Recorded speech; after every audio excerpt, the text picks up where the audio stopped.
A Pluralist Order by Common Man. Conclusion. The UN is to the ATC as is the locality to the Trail Club. One day in the near future, John Smith IV wakes up to his alarm he's set on his smartphone. A soothing voice first tells him the time and gives him his daily weather forecast. The voice then turns to his daily reminders.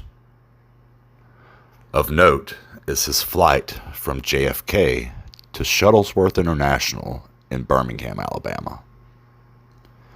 John's phone then cycles through alerts from his other apps based on his personal preferences.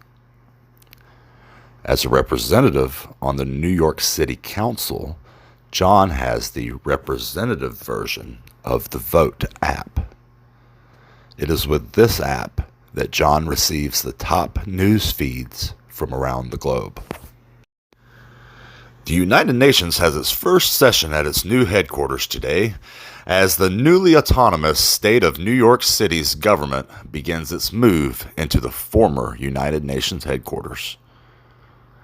The same voice from his alarm reads until it is interrupted by an incoming video chat from John's brother Jordan.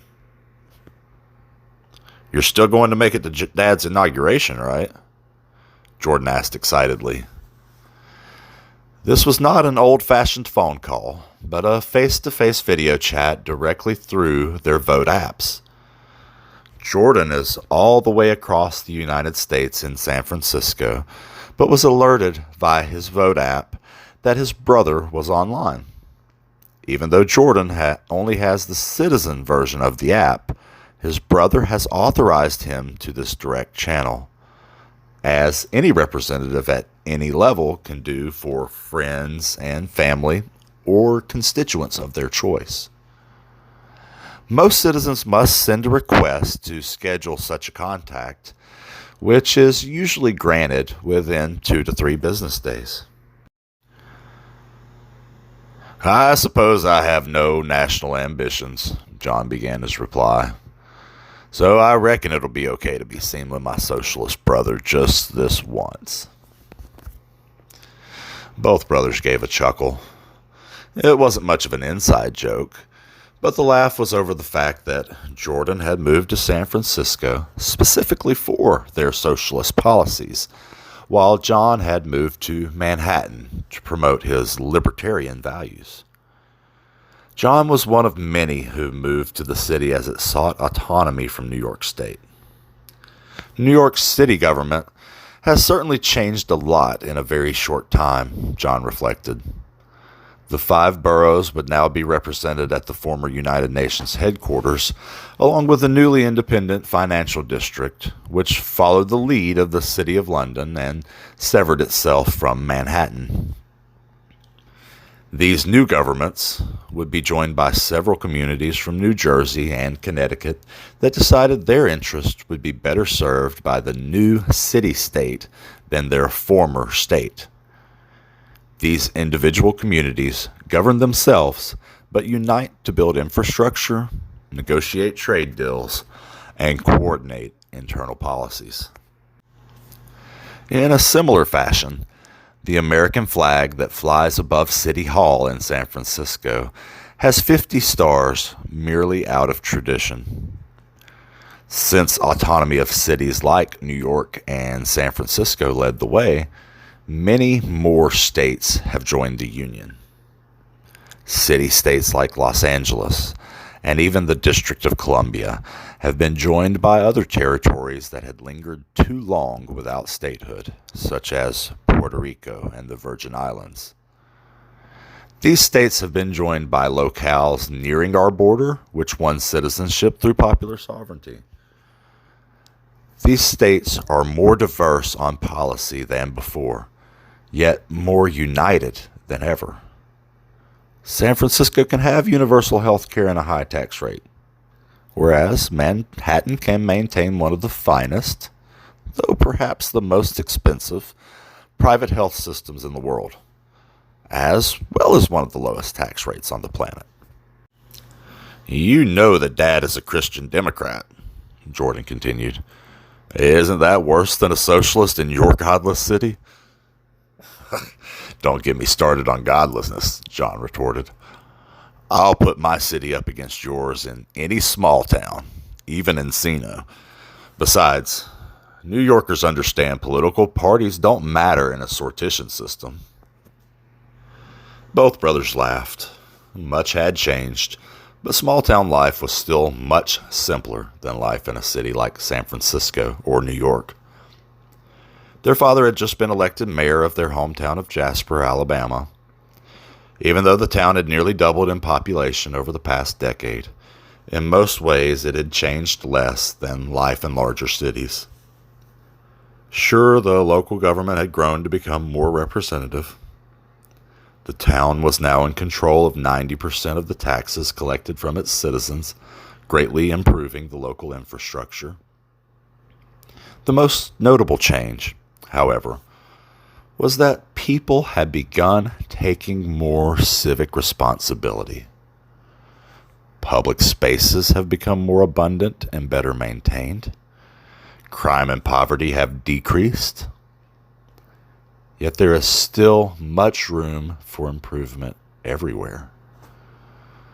The difference is now people believe they can affect change and are striving to do so. I guess Sis is probably itching to get out by now. John casually changed the subject from politics.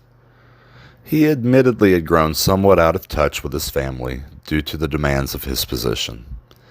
But his salary was almost 3 times as much as a national representative.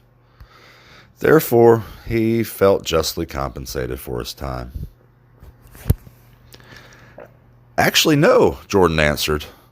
She's happy with the small-town life, at least as long as her boyfriend doesn't get a football scholarship. Well, I'm just happy those idiots down in Washington finally got a defense budget passed that we could work with here on the Upper East Side. John regressed into the impolite subject of politics. Perhaps less has changed than it first appears. After all, that is the only job they have anymore.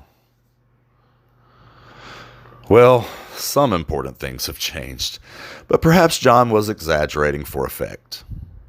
Not unusual behavior for a politician. The brothers ended their chat, eager for their family reunion later that day. Is this world so far-fetched? No. In fact, we have examples throughout the world. Switzerland being one, where a similar model works. There is also an active model within the United States, and yet most people do not know of its existence. This is not due to size, as it stretches over 2,000 miles across 14 states, nor for a lack of interaction with people, as several millions visit some portions of it each year. This wonderful model of self-governance is known as the Appalachian Trail.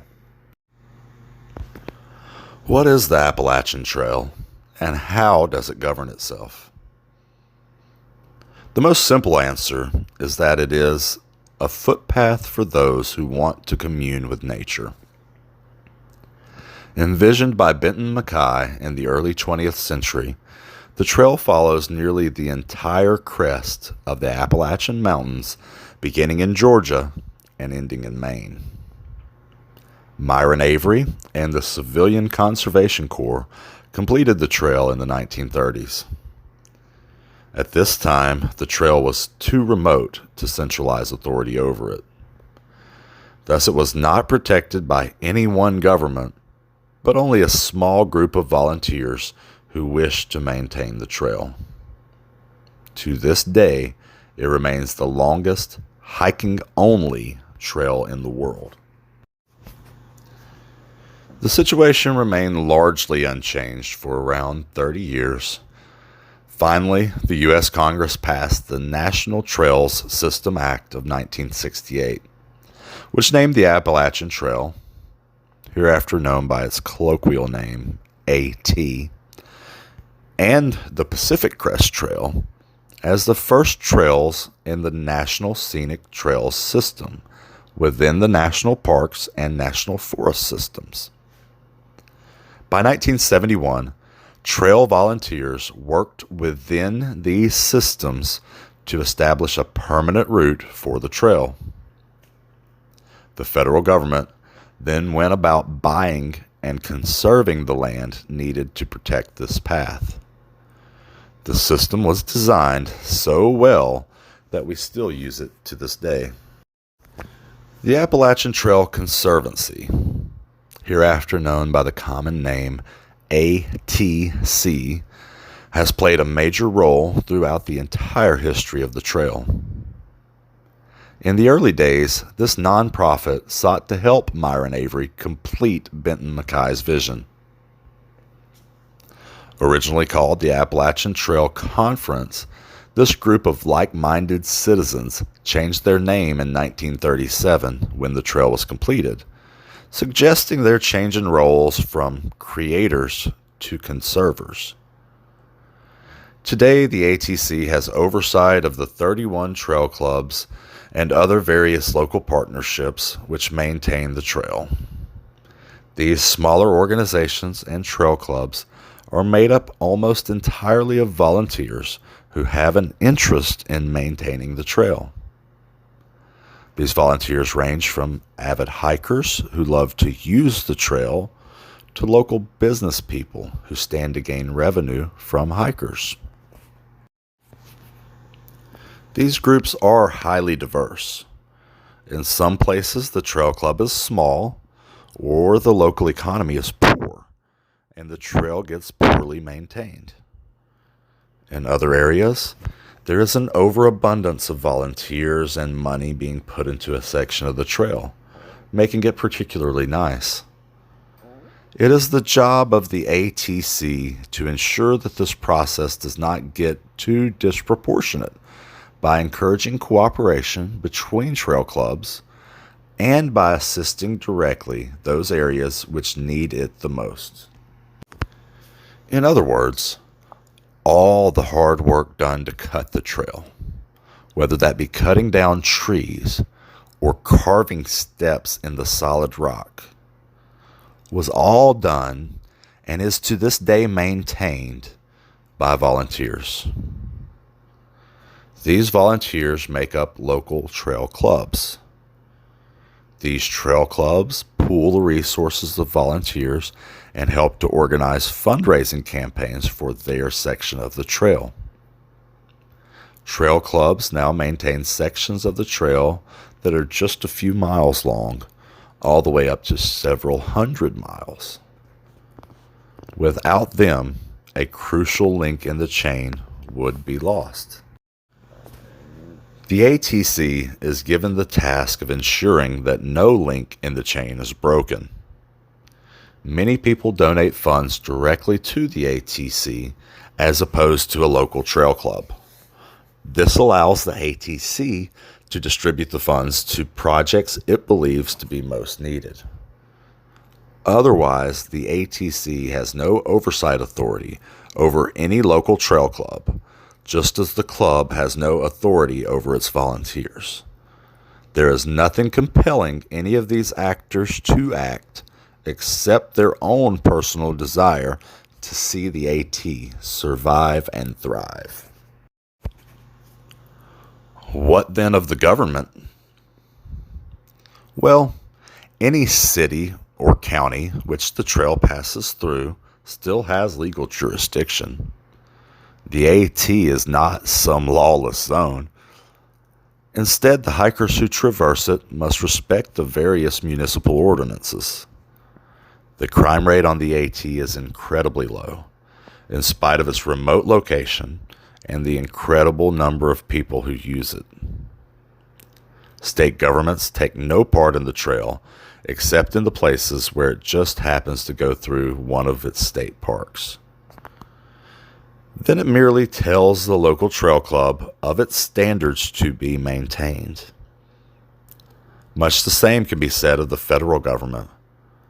Since purchasing the land needed to protect the trail, it has remained largely hands-off. The AT does run through several national forests and parks, which the local trail clubs must work with to maintain certain standards. Most notable are the Great Smoky Mountains and Shenandoah National Parks. Otherwise, the federal government is the least seen entity on this national trail. The most important entity on the AT is the individual hiker.